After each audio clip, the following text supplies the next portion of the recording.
Occam's razor states that the simplest explanation is, of course, the most likely to be true. But sometimes Occam needs to shove it. Hi folks, it's Falcon, and today on gameranx, 10 ridiculous game theories that are clearly true. A little word before we get going. When I say obviously true, I mean at least partially through brute force will.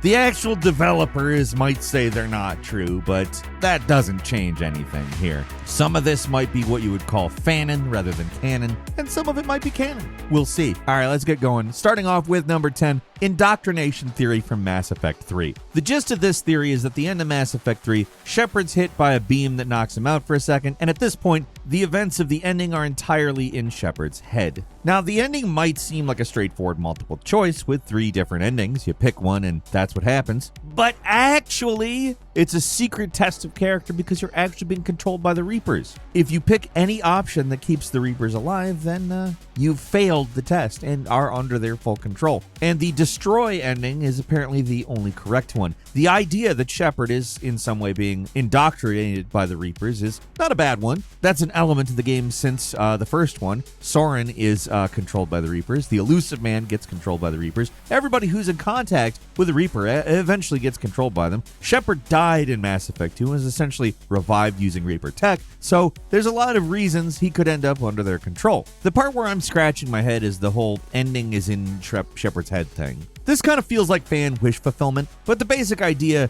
you're actually being suitably guided to do the Reaper's bidding, is a good one. Everyone hated the ending to Mass Effect 3 and wanted to come up with something, anything, just to have it be a little more satisfying. This theory has been discredited by the writers of the game, but I still believe at least part of it, because honestly, it makes a lot of sense. The cycle continues.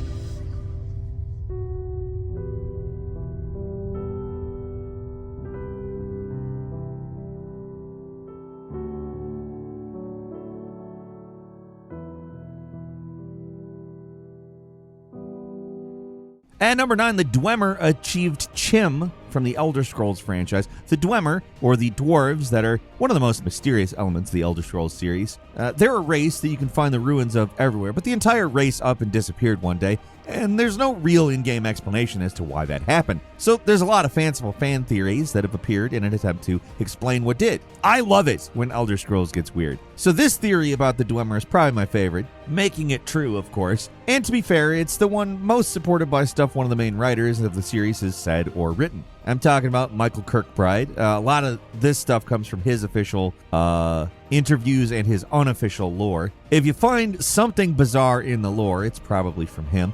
So there's this thing called Chim in the lore, C-H-I-M, which is akin to achieving enlightenment, where a person is able to ascend past their mortal form and view the universe in its totality. There's 2 possible outcomes when someone manages to view the tower, i.e. the universe. Either their mind is unable to comprehend the vastness and the incomprehensible sense of the Godhead, which is the unknowable knowledge-dreaming being that's conjuring up the universe, at which case they're erased from all existence, past or present, which is called zero sum. If they do manage to keep their individuality, then they have achieved perfect spiritual enlightenment, or Chim.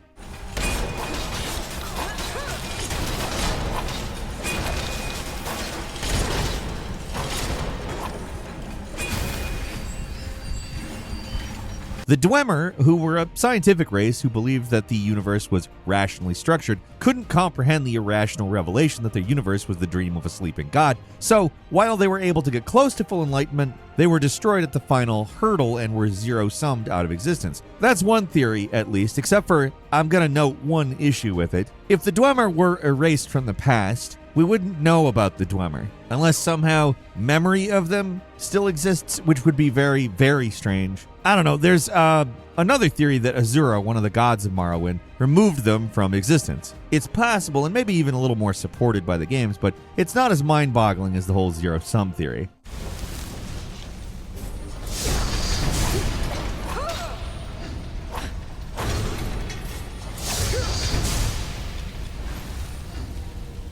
Moving on to number 8, the idea that Final Fantasy VII and X take place in the same universe. It's a little bit of a stretch. to be clear, but there are actual legit connections between the two games. Here's the dumb, obvious thing connecting them. There's a character named Shinra in Final Fantasy X-2 who is a kid inventor. They make some pretty obvious references to the Shinra company with his dialogue, implying he's going to grow up and build this company in the future or something. Final Fantasy X has the far plane, Final Fantasy VII has a life stream. They both work very similarly. The, I guess you would call them artifacts or manifestation in the physical world, look very similar. Final Fantasy VII Remake really plays around with this by including a picture of early company employees, one who looks a lot like Shinra from Final Fantasy X-2, but everything else about the worlds are completely different in terms of technology and culture, everything. So here's where I really nerd out on you. The primary way that this theory is justified is that Final Fantasy X and VII take place in different times and on different planets. See, allegedly, Shinra, the boy wonder, or one of his successors,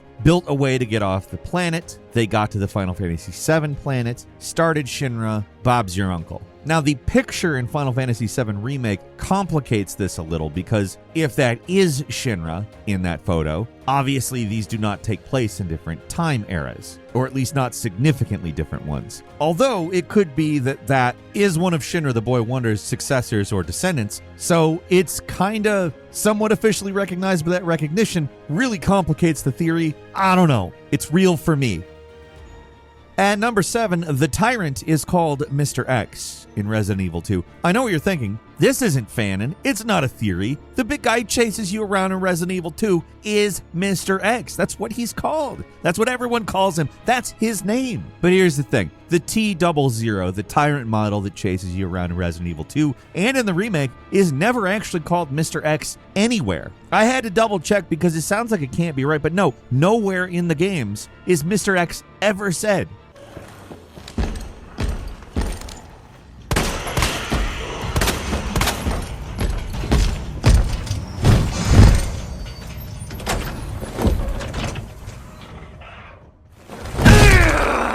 It's entirely an invention of Capcom USA, who mistranslated some early concept art, and of course, that concept art appeared in promotional materials, in articles, in magazines. It got around. It was actually first said in a strategy guide from GameFan for the original Resident Evil 2. It built from there, of course, and you know the result. So, yeah, the name Mr. X is entirely made up and not in the games. But knowing that, does anything change for you? Because nothing changes for me. That's Mr. X. I'm going to call him Mr. X because he's Mr. X. Yes, he is a Tyrant Model 00 who is named Mr. X. Jesus Christ!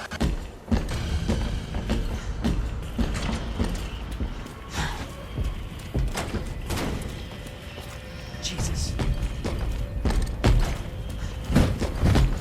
At number 6, Rinoa is Ultimacia from Final Fantasy VIII.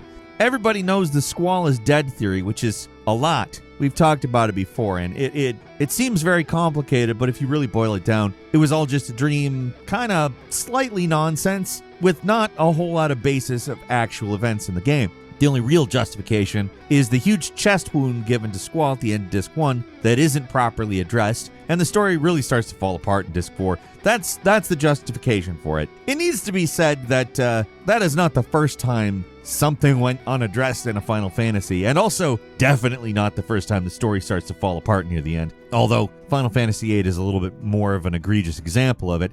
This theory, the Rinoa is Ultimacia theory specifically, is more rooted in the actual events of the game. And actually it makes it more interesting retroactively, even if I don't think it's intended by the developers. The theory is simple. The evil sorceress Ultimacia, the one that wants to make time compression happen and isn't really a character in the plot per se, kind of just an overarching bad guy. It's actually the future version of Rinoa. There's a lot in the game that supports the theory too. Rinoa becomes a sorceress in the game. It's revealed that sorceress can be driven mad without the support of their friends. In this theory, Squall dies in the future, and that causes Rinoa to go mad and try to stop time in order to avoid this fate. It actually gives the villain motivation and character, which she barely had.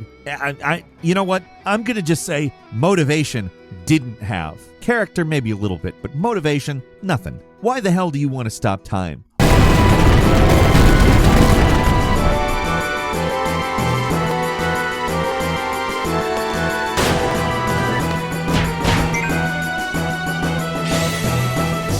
Also, the facial structure in the full motion videos, very similar, and Rinoa and Ultimacia are the only two sorceresses with wings. Square has denied the theory, but I understand why people believe it, because it actually makes the game better. The bad guy has a reason to be the bad guy, which it doesn't have that without this theory.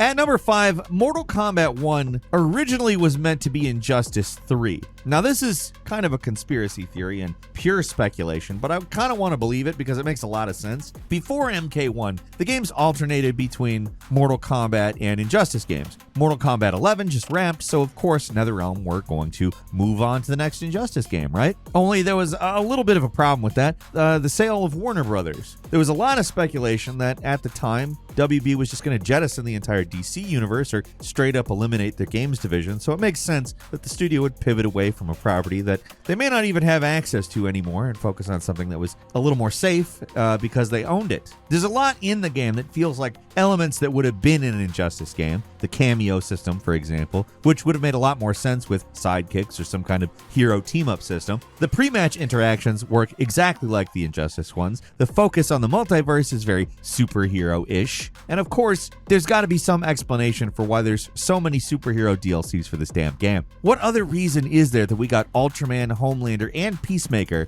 in Mortal Kombat? They'd be perfect for Injustice, but it's different here. It's odd. Even characters feel like potential palette swaps. Like Li Mei could have been Star Sapphire, General Shao could have been Steppenwolf, the list goes on. The combat also feels a little more Injustice-like. It's more aerial and zoomed out. Nobody on the dev team has confirmed. And also, I might add, MK1's probably better than any Injustice game. I'm not saying the Injustice games are bad. They're actually really, really good. But MK1 is a damn good game. It feels like it's got a lot of Injustice in its DNA, though. I feel like this one's true. Of course, if the facts do come out, they will probably not care about my feelings.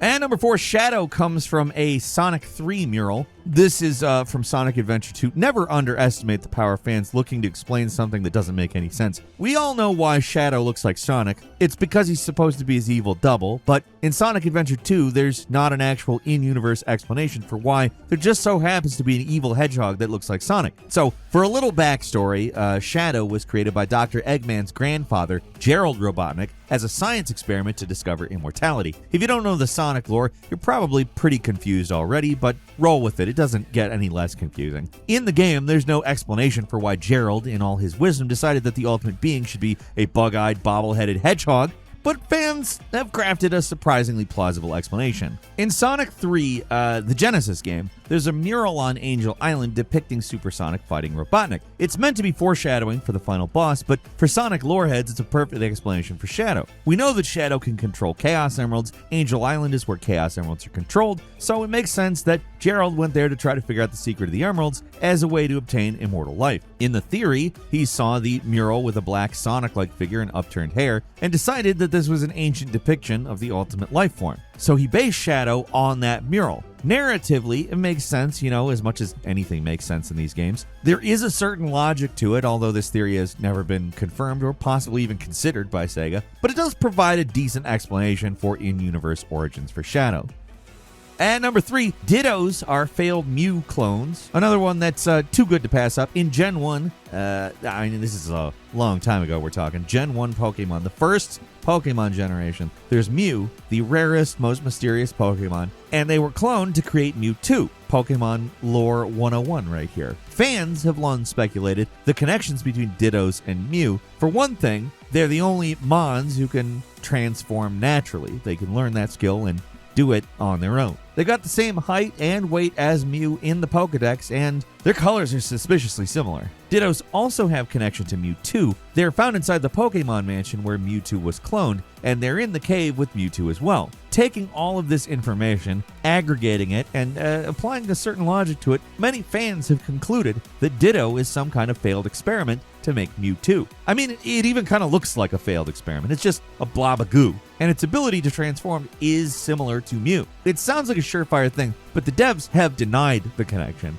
And Ditto does appear in different locations that are unrelated to Mew or Mewtwo. The smoking bullet that Ditto is in the Pokemon Mansion wasn't a thing in the original versions of the game. It was only possible in Pokemon Yellow, so also kind of that throws a big wrench in the gears. but not a monkey wrench. It's got to be a monkey wrench if I'm going to stop believing this one. Just a regular wrench. Moving on to number 2, Marika as a jar saint from Elden Ring, of course. Buckle in. This one's got a lot to it.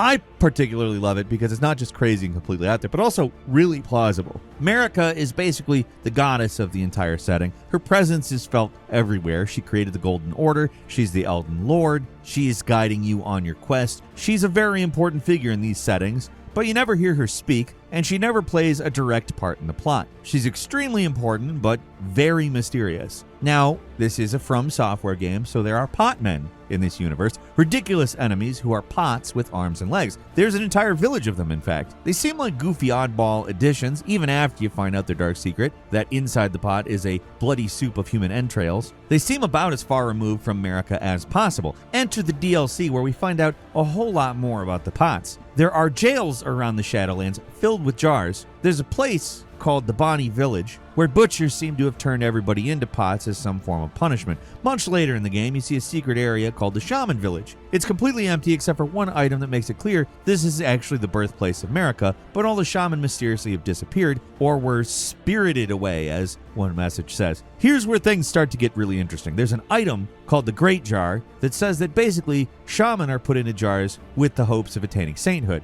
and the jars are used for evolution. It was unclear if this was intentional, or maybe the shaman were able to do this without the Hornset's knowledge, or whatever, but there are bones here that lead to a fascinating theory. Marika and her people were all taken and turned into pots. Marika herself somehow survived, evolved, and emerged from the pot as a saint. She was first revered by the Hornset because of this miracle, but she secretly resented them for what they did. This explains the origins of her power and why she was eventually sent on the crusade led by Mesmer to destroy their civilization. It also explains why the Hornset hate her so much. They felt betrayed because they believed they had done her a great service. It's a crazy theory that will probably never get a real confirmation one way or the other, but it's very possible. Perhaps the god of Elden Ring really did come from a lowly little pot dude.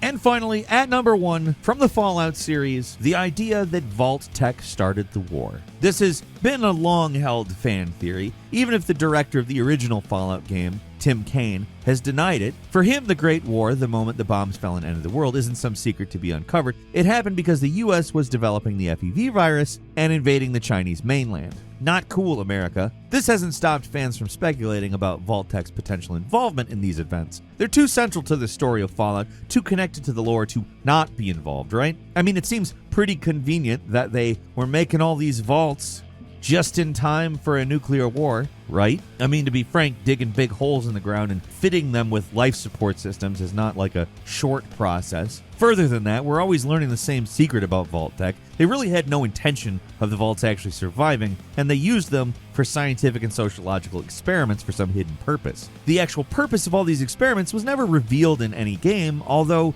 many say the ultimate goal was for Vault-Tec to develop long-range spaceships that would leave Earth after all the resources ran dry and the vaults were never intended for a nuclear war. That's one theory. But for me, the more interesting theory is that for whichever reason, Vault-Tec wanted the world to end. What's amazing about this story is that, huge spoilers for the TV show here, it's true. Vault-Tec, which seems to be under the direction of Agents of the Enclave, wanted to trigger the end of the world. It's in the show. Bethesda says the show's canon too, so it's official, but that doesn't necessarily mean that this explanation will actually appear in the games, or even that it will ever be referenced again. And as of right now, Season 1 of the show is all we have to go on. There's no way to know if Vault-Tec actually triggered a nuclear bomb to end the world. It may very well be that what we know is not true from the show. It's just as likely that the world ended just like Tim Kaine said. Maybe the bombs dropped early before Vault-Tec could enact their plan. Maybe they have a nuke stashed away. I don't know. I really just don't know. This is all stuff that the show probably will get into in Season 2. It's just crazy to see a fan theory that was long thought debunked, not just resurface, but actually be considered canon. And that's all for today. Leave us a comment. Let us know what you think. If you like this video, click like. If you're not subscribed, now's a great time to do so. We upload brand new videos every day of the week. Best way to see them first is, of course, a subscription, so click subscribe. Don't forget to enable notifications, and as always, we thank you very much for watching this video. I'm Falcon. You can follow me on Twitter, Falcon a Hero. We'll see you next time, right here on GameRanx.